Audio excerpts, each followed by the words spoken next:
I switched to the iPhone 5 for 24 hours. Here's how it went. Now, for the people that don't know anything about this phone, here's the rundown. The iPhone 5 is a phone that was released by Apple all the way back in September 2012, which was 11 years ago. It released on iOS 6, the last operating system with the skeuomorphic design, and this was the last iPhone with a 32-bit processor. Wednesday, May 15, 2024, 8 a.m. I started the day with 73% battery. Let's see what percentage I'm at by the end of the day.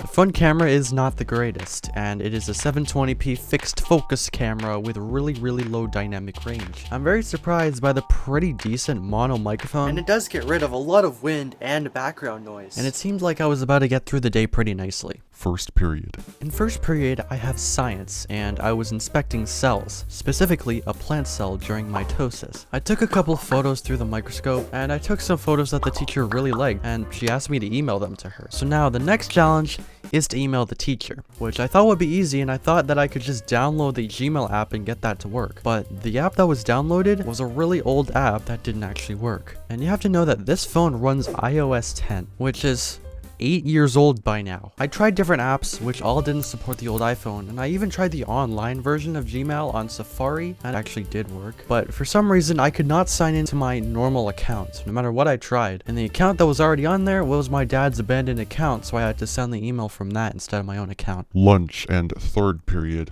To watch YouTube, I couldn't use the normal YouTube app because it would just ask me to update the app or quit, so my only option was to use the mobile YouTube app on the website, and it is way more clunky and slow than the normal app. But it works, and you can watch videos all the way up to 720p. I was also experimenting with the back camera and seeing what it could do. The front camera might be bad, but the back camera is a little bit better. There is no optical stabilization, but there is 1080p video recording, and the quality is pretty decent. The dynamic range leaves a lot to be desired, but it's still a pretty decent camera and does hold up pretty good. And by this point, the battery was only around 35%. Fourth period. In this period, I have religion, and every Wednesday I go out and take a walk around the area. So I bought the phone, and then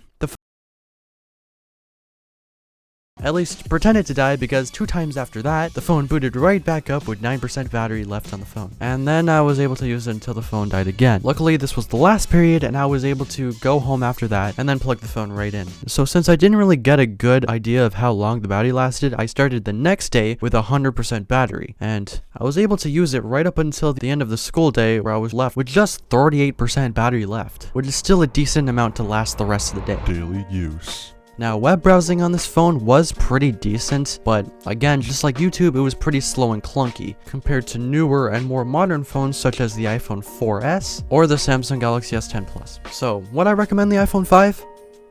No. Even the iPhone 6S, which we all used to praise for having extremely long support, stopped on iOS 15, and the latest version of some apps require at least iOS 16. But I only upgraded from the 6S because of the horrible battery life. But what do you think? I hope you enjoyed this video. If you loved it, please subscribe. Should I do the same with the iPhone 6S? Who knows? If you loved it, please subscribe, and I'm gonna see you guys in the next video.